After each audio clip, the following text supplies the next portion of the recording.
बहुत सी कहानियाँ बयां करते हैं ये खंडर हुए महल और किले भी।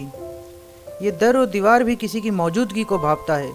जरा तसल्ली से महसूस करना, इन झरोखों से किसी का अतीत जागता है। स्वागत है दोस्तों आपका अपने चैनल नो एयर ट्रैवल में। और इस वीडियो में हम बात करेंगे एक किले की जिसे किलों का रत्न और भारत देश का जिब्राल्टर भी कहा जाता है। वो किला जो अपने शीर्ष पर बने एक मंदिर में दुनिया में शून्य का दूसरा सबसे पुराना रिकॉर्ड छुपाए हुए था। वो किला जो देश का सबसे बड़ा किलों में से एक है और जाना जाता है इसकी अप्रतिम सुंदर नक्काशी और वास्तुशिल्पीय संरचना के कारण। जी हाँ, हम जिसके बारे में बात करेंगे वो है ग्वालियर का किला। वैसे तो किला या दुर्ग या गढ़ या कोट एक चौड़ी दीवारों से घिरा, शत्रु से सुरक्षा के लिए और राजा, सरदार और सिपाहियों के रहने के लिए बनाई जाने वाली एक संरचना। पर जैसा कि इतिहास गवाह है कि भारत देश में अधिकांश जगहों पर मुगलों का शासन रहा है और मुगलों के निर्माण में रुचि के कारण ही यहाँ की अनेकों संरचनाओं की भव्यता, अप्रतिम सुंदरता, बेहद कुशल नक्काशी और शानदार वास्तुशिल्पीय आज तक देखने लायक है।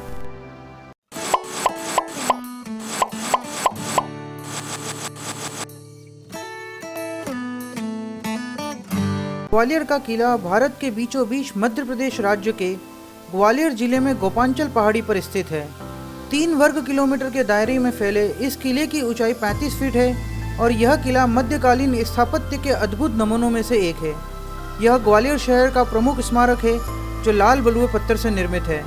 इस स्थान के महत्व को और अमर बनाने के लिए भारतीय डाक सेवा द्वारा एक डाक टिकट भी जारी किया गया है। अगर आप ग्वालियर का किला घूमने की योजना बना रहे हैं तो आप यहाँ किसी भी मौसम में आ सकते हैं, क्योंकि यह किला पूरे साल पर्यटकों के लिए खुला रहता है। अगर मौसम के हिसाब से देखा जाए तो आप दिसंबर से लेकर फरवरी या मार्च तक यहाँ आ सकते हैं। इन महीनों में यहाँ सर्दियों का मौसम होता है। इस मौसम में ग्वालियर फोर्ट की सैर करना आपके लिए बेहद यादगार होगा। अप्रैल मई में यहाँ गर्मियों का मौसम होता है, जिसके दौरान तापमान 45 डिग्री सेल्सियस या इससे भी अधिक हो जाता है। यहाँ ज़्यादातर पर्यटक अक्टूबर से मार्च तक आते हैं, क्योंकि इस क्षेत्र में जाने के लिए सबसे अच्छा मौसम इन्हीं महीनों में होता है। ग्वालियर का किला सप्ताह के 7 दिन सुबह 9 बजे से शाम 5 बजे तक खुला रहता है, जिसके लिए वयस्कों के लिए 75 रुपये, बच्चों के लिए 30 रुपये और विदेशियों के लिए 250 रुपये देना होगा। इसके साथ ही किले पर चलने वाला light and sound show tourist को खासा आकर्षित करता है, जिसमें ग्वालियर के इतिहास की गाथा जानने को मिलती है।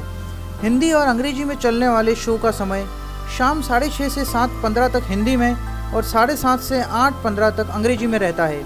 इसके लिए आपको प्रत्यक्ष देय आधार पर 150 रुपये भारतीय एवं 250 रुपये विदेशियों को देना होगा। इतिहास के पन्नों पर भारत गौरव से डटा हुआ है और भारतीय इतिहास जितना समृद्ध है उसे समझना और सहेजना भी हमारी जिम्मेदारी है। घुमक्कड़ों को प्राकृतिक छटा जितना आकर्षित करती है, उतना ही ऐतिहासिक इमारतें और पुरानी जगहें भी अपनी ओर खींचती हैं।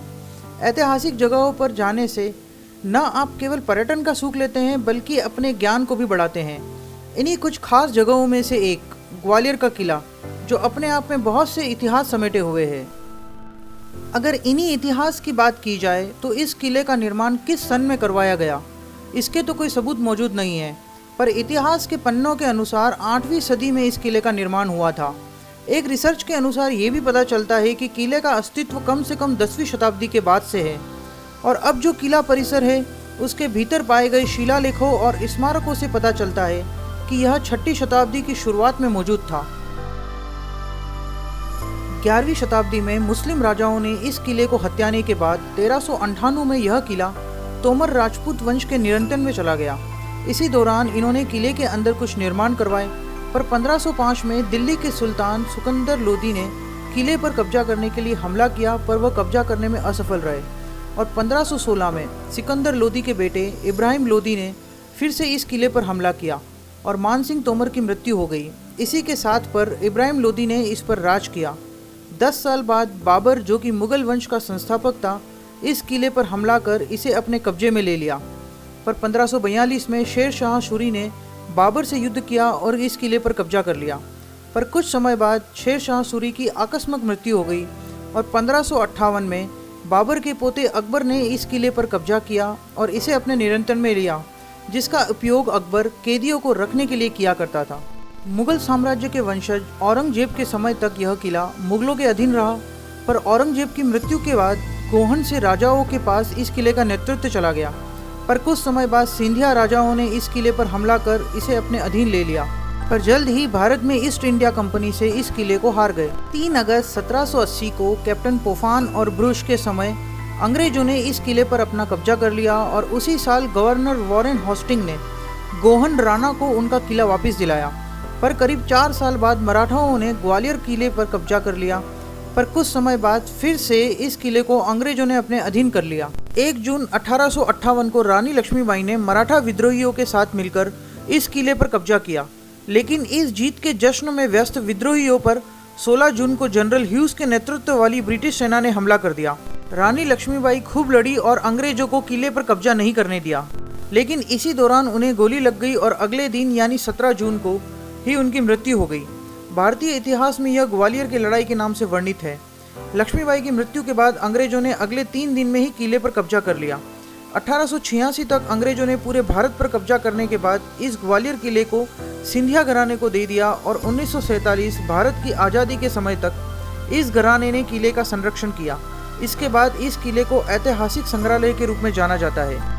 तो इस प्रकार ये किला बेहद पुराना है और इस पर कई राजाओं ने मुगलों और ब्रिटिशों के साथ मिलकर इस जगह पर राज किया और उन्होंने यहाँ कई स्थानों का निर्माण भी करवाया। इसलिए ग्वालियर में सांस्कृतिक विरासत और साम्राज्यवाद की बड़ी विविधता है। इस किले को लेकर ये भी बताया जाता है कि मुगल सम्राट बाबर ने यहाँ के बारे में कहा था कि यह हिंद के किलों के गले में मोती के समान है। किले का इतिहास भी 2 भागों में बटा हुआ है, जिसमें एक हिस्सा मान मंदिर पैलेस और दूसरा गुर्जरी महल है। इस किले का पहला भाग शुरुआती तोमर शासन में बनवाया गया था और दूसरा भाग जिसका नाम गुर्जरी महल है वो राजा मान सिंह तोमर ने 15वीं शताब्दी में अपनी प्रिय रानी मृगनयनी के लिए बनाया था। अब यह संग्रहालय और महल है। बनावट की बात करें तो किला बेहद शौक से बनाया जान पड़ता है। लाल बलुए पत्थर से बना यह किला शहर की हर दिशा से दिखाई देता है। किले में प्रवेश करने के लिए 2 रास्ते हैं। पहला रास्ता ग्वालियर गेट व दूसरा उरवाई गेट है। ग्वालियर गेट वाले रास्ते सिर्फ पैदल चढ़ा जा सकता है। गाड़ियाँ उरवाई गेट नामक रास्ते से चढ़ सकती हैं और यहाँ एक बेहद ऊंची चढ़ाई वाली पतली सड़क से होकर जाना होता है। इस सड़क के आसपास की बड़ी बड़ी चट्टानों पर जैन तीर्थंकरों की अति विशाल मूर्तियाँ बेहद खूबसूरती से और बारीकी से गढ़ी गई हैं। किले की 350 फीट ऊंचाई इस किले के अविजित होने की गवाह है। किले की बाहरी दीवारें 2 मीटर लंबी व 1 से 200 मीटर तक चौड़ी हैं। किले के मुख्य द्वार को हाथीपुल कहते हैं। स्तंभों पर आपको ड्रैगन की नक्काशी देखने को मिलेगी। इस किले के भीतरी हिस्सों में मध्यकालीन स्थापत्य के अद्भुत नमूने स्थित हैं। 15वीं शताब्दी में निर्मित गुजरी महल के बाहरी भाग को उसके मूल स्वरूप में राज्य के पुरातत्व विभाग ने सप्रयास सुरक्षित रखा है, किंतु आंतरिक हिस्से को संग्रहालय में परिवर्तित कर दिया है। यहाँ दुर्लभ प्राचीन मूर्तियाँ रखी गई हैं जो कार्बन डेटिंग के अनुसार प्रथम शती ईस्वी की हैं। ये दुर्लभ मूर्तियाँ ग्वालियर के आसपास के इलाकों से प्राप्त हुई हैं।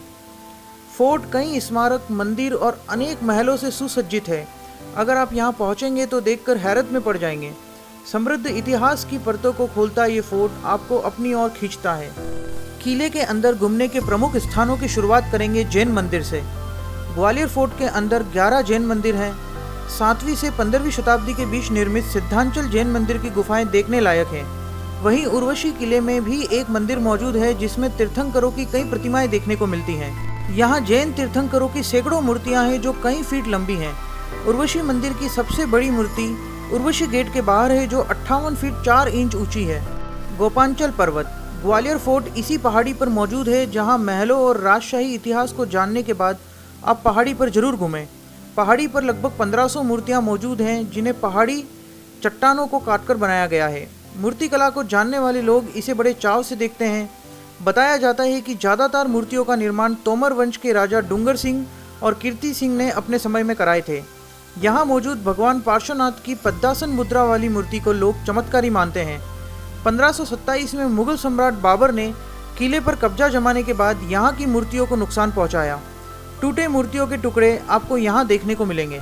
तेली का मंदिर आपने तो ये सुन ही रखा होगा, कहाँ राजा भोज कहाँ गंगू तेली।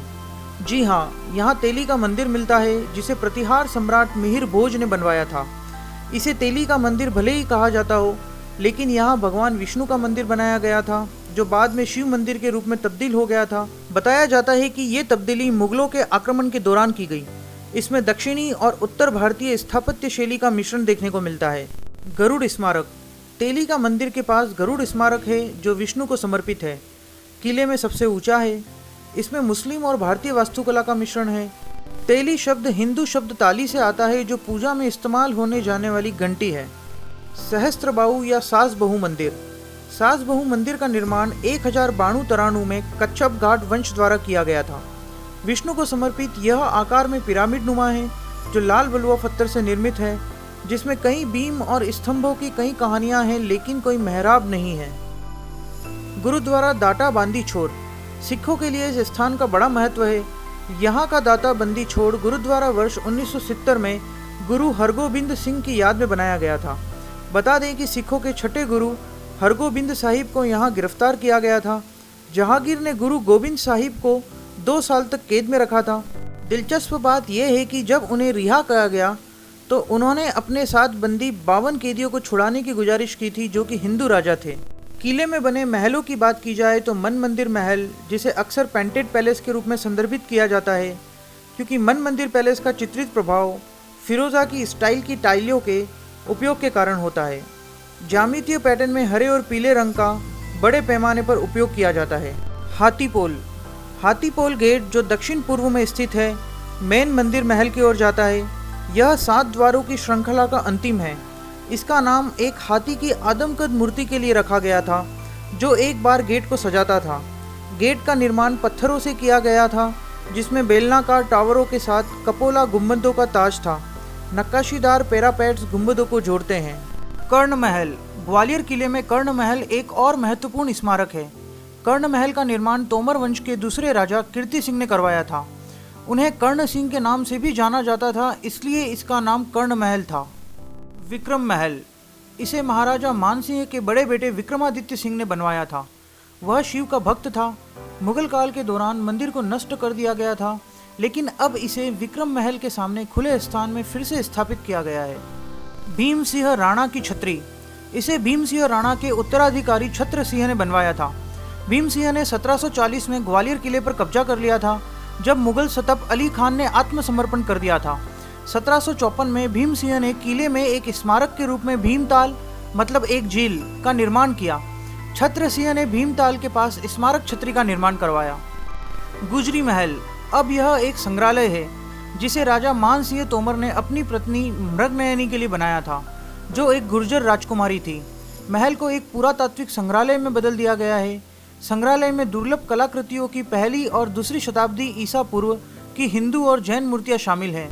अन्य स्मारकों में किले क्षेत्र के अंदर कई अन्य स्मारक बने हैं। इसमें सिंधिया स्कूल, जो मूल रूप से भारतीय राजकुमारों और रईसों के बेटों के लिए एक विशेष स्कूल है, जिसकी स्थापना 1897 में माधवराव सिंधिया ने की थी। आशा है आपको ये वीडियो पसंद आया होगा और साथ ही भारत देश का गौरवशाली इतिहास और यहाँ बनी उत्कृष्ट संरचनाएं, उनके पीछे छिपा इतिहास खुद भी जानें और अपने बच्चों को किताबों में इनके बारे में पढ़ने के साथ यहाँ ले भी जाएं, ताकि वो महसूस कर सकें इस गौरवशाली इतिहास को और अपनी रुचि में इजाफा करें इस और। दोस्तों, ऐसे ही किसी और नई जगह, उसके इतिहास और उसकी जानकारी भविष्य के किसी नए वीडियो में देता रहूँगा। तब तक आप ऐसे ही मेरे साथ चलते रहें, क्योंकि अभी अपने देश की अनेकों जगहों को अपने शब्दों में बताना बाकी है। और मनोबल को बढ़ावा देने के लिए वीडियो को अपने मित्रों एवं परिवारजनों में जरूर शेयर करें, कहीं ये वीडियो यूट्यूब के एल्गोरिथम में गुम न हो जाए। अपनी तरफ से पूरी कोशिश करने के बाद भी अगर कुछ कमी रह गई हो तो क्षमा करें। कमेंट में अपने सुझाव जरूर दें ताकि आगे के वीडियो में उन्हें ध्यान में रखकर और सुधार किया जाए। धन्यवाद।